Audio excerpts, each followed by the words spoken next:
Hi hello నమస్తే. నేను మీ కట్టా కార్తీక్. కూటమిలో చిచ్చు పెట్టేందుకు వైసీపీ విస్తృత ప్రయత్నాలు చేస్తుందా?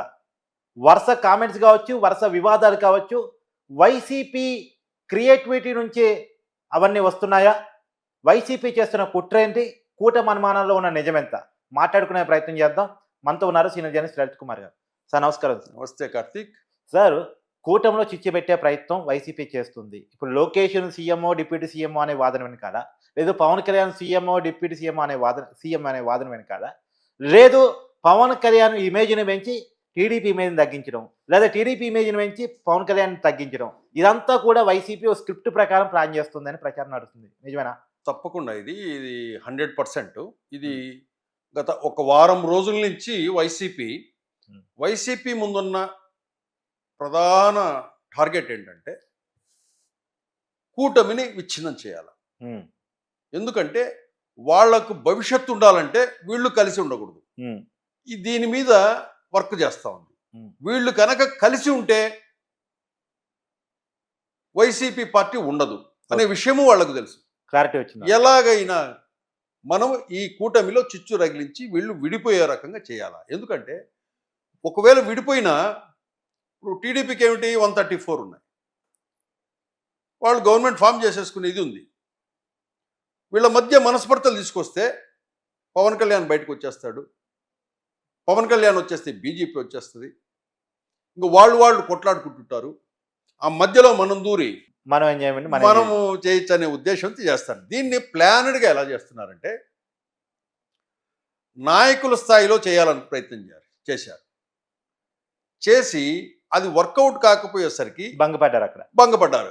ఎందుకంటే ఈ మన 26కు ముందు ఈ లోకేష్ సీఎం, డిప్యూటీ సీఎం ఈ వ్యవహారాలన్నీ నడిచాయి ఒక 4-5 రోజులు. అవును.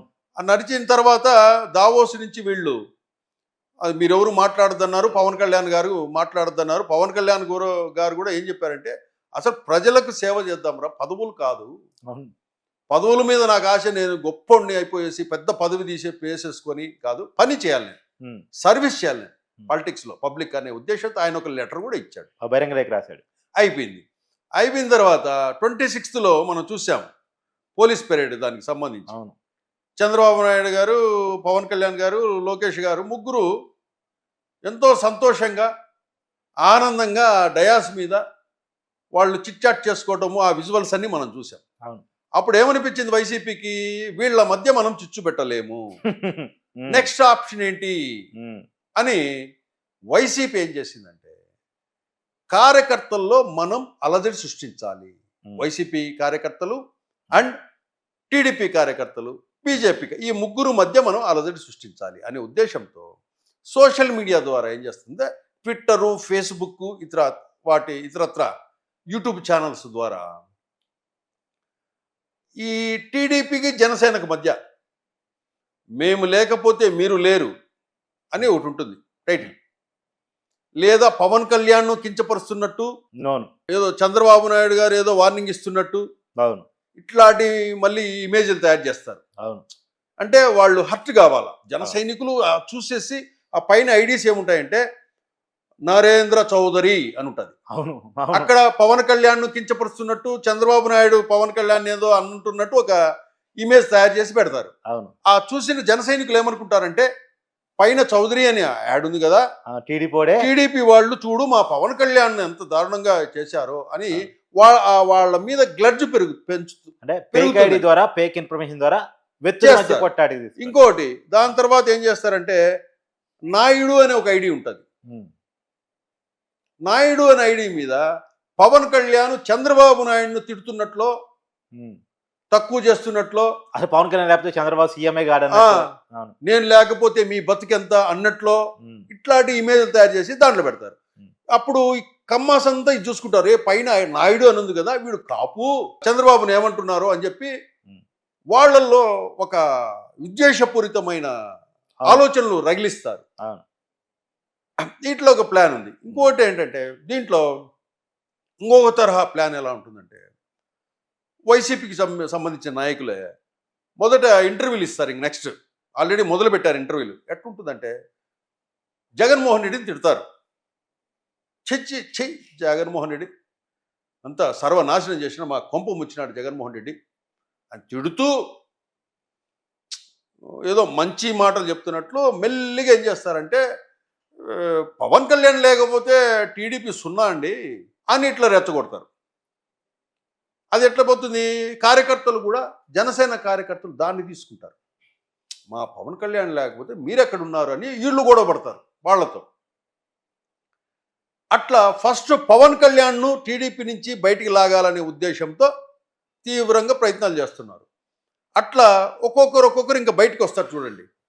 బయటకు వచ్చి ఏం చేస్తారంటే పవన్ కళ్యాణ్ పొగుడుతారు.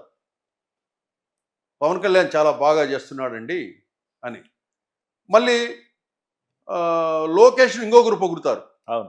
జగన్ను తిడతారు. నిన్న తమ్మారెడ్డి భరద్వాజ్ కూడా ఉమ్, బయటకు వచ్చి ఆయన మరి ట్రాప్ లో పడ్డాడా లేదంటే ఏం జరిగిందో తెలియదు కానీ ఆయన కూడా పవన్ కళ్యాణ్ సీఎం అయితే బాగుంటుంది, లోకేష్ డిప్యూటీ సీఎం అయితే బాగుంటుంది, ఈ గ్రూప్ చైర్మన్ గా తమ్మారెడ్డి భరద్వాజ్ గారిది గత పాలనలో జరిగే ఇంటర్వ్యూలన్నీ మనం గమనిస్తున్నాం. ఏ విధంగా పవన్ కళ్యాణ్ని ద్వేషించింది, అవును. చిరంజీవిని ద్వేషించింది, అవును. ఎంత చులకనగా మాట్లాడింది కూడా. భరద్వాజ్ గారు ఎంత చులకనగా పవన్ కళ్యాణ్ మాట్లాడింది కూడా మనం చూసాం. ఇప్పుడు కూడా వైసీపీ ట్రాప్ లోనే ఆ మాట మాట్లాడినట్టు కనబడుతుంది. ఈ అంతే, కూటమి ఇవన్నీ ట్రాప్స్. ఎంత నీ మంచి కోరినట్లు. అవును. కార్తీక్ నిన్ను సీఎం గా చూడాలనుంది, అవును. ప్రజలంతా మిమ్మల్ని సీఎం గా చూడాలనుకుంటున్నారు, మీ క్యాస్ట్ అంతా నిన్ను సీఎం గా చూడాలనుందని ఇట్లా రెచ్చగొడుతుంటారు. అంటే మీడియాలో మాట్లాడుతుంటారు. అవును. మీడియాలో మాట్లాడుతున్నప్పుడు తర్వాత టీడీపీ వైపు నుంచి లోకేష్ కోసం కొంతమంది మాట్లాడతారు. అవును. ఎవరైతే లోకేష్ బండబూతులు తిట్టినోళ్ళో గత 5 ఏళ్ళు అవును. వాళ్ళు అబ్బబ్బబ్బబ్బా లోకేష్ ఏం పని చేస్తున్నాడండి, అసలు సీసలు చంద్రబాబు నాయుడు కంటే లోకేష్ అండి, అసలు చంద్రబాబు నాయుడు సీఎంగా వేస్ట్ అండి, లోకేష్ అయితేనే సీఎం అండి, అంత మంచిగా ఉన్నాడండి అని ఇట్లా పొగుడుతుంటారు. ఈ సీఎంలు ఈ పోస్టులని వీళ్ళు ఈ పొగడతలతో ఇంటర్వ్యూలతో ఏం చేస్తారంటే కార్యకర్తల్లో అలజడి సృష్టిస్తారు. మైండ్ వాష్ చేయటం అంటారు. మైండ్ వాష్ చేసేసి ఈ వీళ్ళల్లో కార్యకర్తలు మళ్ళీ కులాలు ఉంటాయి, కమ్మ కాపు కులాల మధ్య చిచ్చులు పెడుతుంటారు. ఈ రెండు కులాన్ని విడదీయాలి. టార్గెట్ ఏంటంటే ఫస్ట్ కూటమిని, కమ్మ కాపు కాపుల్ని విడగొట్టాలి. అలాగే గ్రౌండ్ లెవెల్లో ఉన్న క్యాడర్లో చిచ్చు రేపి వాళ్ళు ఒకరి ముఖాలు ఒకరు చూసుకోకుండా రోజు సోషల్ మీడియాలో యుద్ధాలు చేసుకుంటూ ఉండాలి. ఇది వైసీపీ ప్లాన్. ఈ ప్లాన్ లో ఈ ట్రాప్ ను వీళ్ళు జాగ్రత్తగా కార్యకర్తలకు మాట్లాడుతుంటూ, అధ్యక్షులు లోకేష్ కానివ్వండి, చంద్రబాబు నాయుడు గారు కానివ్వండి, వీళ్ళంతా పవన్ కళ్యాణ్ గారు క్యాడర్ కు రోజు టచ్ లో ఉండాలి. ఏం జరుగుతుంది సోషల్ మీడియా మీద నిఘా ఉంచాలి. వైసీపీ వాళ్ళు ఏం మాట్లాడుతున్నారు, వైసీపీ మద్దతుదారులు ఏం మాట్లాడుతున్నారు, వైసీపీ ముసుగులో ఎవరు మాట్లాడుతున్నారు, మిమ్మల్ని ఎవరు ఆకాశానికి ఎత్తేస్తున్నారు, ఇవన్నీ కూడా దానికి టీం పెట్టుకోవాలని చెప్తున్నా నేను. వీళ్ళకి ఎవరికి జనసేనకు కానివ్వండి, టీడీపీకి కానివ్వండి, ఎవరెవరు ఏమేమి మాట్లాడుతున్నారు, ఏ వ్యూహాలతో. ఇప్పుడు డిజిటల్ మీడియా ప్రభావం ఎక్కువ కాబట్టి ఇంటర్వ్యూలలో ఏదేదో మాట్లాడేసి బయటికి రిలీజ్ చేసేస్తుంటారు. దానివల్ల మన ఇంటర్నల్ గా ఉన్న వాతావరణము కొంచెం కలుషితమయ్యే ప్రమాదం ఉంది. కాబట్టి కొద్దిమంది చూస్తూ ఉంటాం, పెయిడ్ ఆర్టిస్టులు వాళ్ళే 2-3 ఛానల్ తిరుగుతూ ఉంటారు, మనీ తీసుకొని ఏ కామెంట్ చెప్పండి ఆ కామెంట్ చెప్పేసి వస్తూ ఉంటారు. ఈ పార్టీ నుంచి వచ్చే ఇది మాట్లాడండి, పవన్ కళ్యాణ్ ను పొగడండి, లోకేష్ ను తిట్టండి, ఇప్పుడు మీరు పోయి జగన్ ను తిట్టండి అని కూడా చెప్తారు. ఇప్పుడు ఎందుకంటే అధికారం లేడు కాబట్టి. అవును వాళ్ళకి ఇప్పుడు అవసరం. జగన్ ను తిట్టేసి ఏం చేస్తారంటే, అబ్బా జగన్ ను తిట్టాడు కదా, వీడు వైసీపీ కాదు, వైసీపీ కాదు, ఇతను చెప్పేది న్యూట్రలే అని వీళ్ళు అనుకుంటారు. అవును. లేదా సజ్జల రామకృష్ణారెడ్డిని, విజయసాయి రెడ్డిని ఇలా తిడతారు. అవును. ఇట్లా ఉంటుంది. వీళ్ళు ట్రాప్ లో పడకుండా ఎవ్రీ 2 days 3 days కి కార్యకర్తలతోనూ వీళ్లకు ఏది ఉన్నా కూడా వీళ్ళు కూటమిలో లోకేష్ గారు కానివ్వండి, చంద్రబాబు గారు పవన్ కళ్యాణ్ గారు కానివ్వండి, ఏదైనా కూడా ఒక స్టేట్మెంట్ అంటే ఒకటే ఉండాలి. మీరు మాట్లాడినది మాట్లాడి, మీరు మాట్లాడి కార్యకర్తలతో ఏదైతే మనకు ఇన్ఫర్మేషన్ డిజిటల్ సోషల్ మీడియాలో ఏదైనా వచ్చే వాటికి ఇమ్మీడియట్గా దానికి అది కాదు, అది ఫేకా ఒరిజినల్ అనేది కూడా ఇమ్మీడియట్గా మెసేజ్ పాస్ చేయాలి.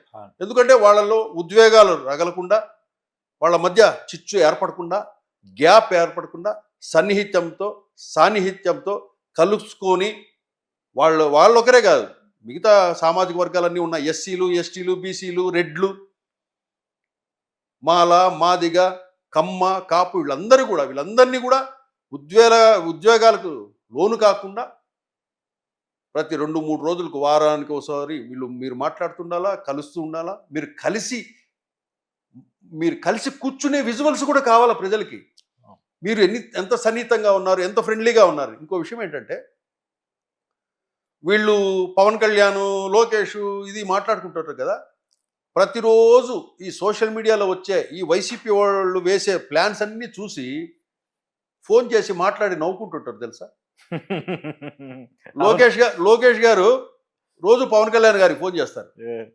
అన్నా బాగున్నారన్నా, ఎక్కడున్నారన్నా అని అంటాడు. ఏంటి ఏమయ్యా ఏంటి విషయాలని ఆయన మాట్లాడతాడు. ఆయన మాట్లాడి నవ్వుకుంటుంటారు. అవును, వీళ్ళకి తెలియదు ఆ విషయం. అవును, వీళ్ళ మధ్య ఈ పోస్టులు కానీ సీఎంలు, డిప్యూటీ సీఎంల ఆలోచనలు లేవు. అవును, ఒకవేళ డిప్యూటీ సీఎంను లొకేషన్ చేస్తానని చంద్రబాబు నాయుడు ఒకవేళ కోరినా ఫస్ట్ ఆహ్వానించేది పవన్ కళ్యాణ్. రావాలి, నువ్వు వారసుడు, నెక్స్ట్ మీ పార్టీకి అవును, ఎదగాలి నువ్వు అని కోరుకున్న వ్యక్తుల్లో పవన్ కళ్యాణ్ ముందుంటాడు. దానికి ఎవరూ చెప్పనవసరం లే. ఎందుకంటే అన్నదమ్ములు ఎలాగైతే ఉంటారో, సొంత తల్లికి పుట్టిన అన్నదమ్ములు ఎలాగైతే ఉంటారో, అట్లాగే పవన్ కళ్యాణ్ గారు, లోకేష్ గారు అట్లుంటారు. కాబట్టి లోకేష్ గారు ఎదుగుతానంటే ఫస్ట్ చెయ్యిచ్చి పైకి లాక్కొచ్చేది పవన్ కళ్యాణ్ అనేది గుర్తించాలి.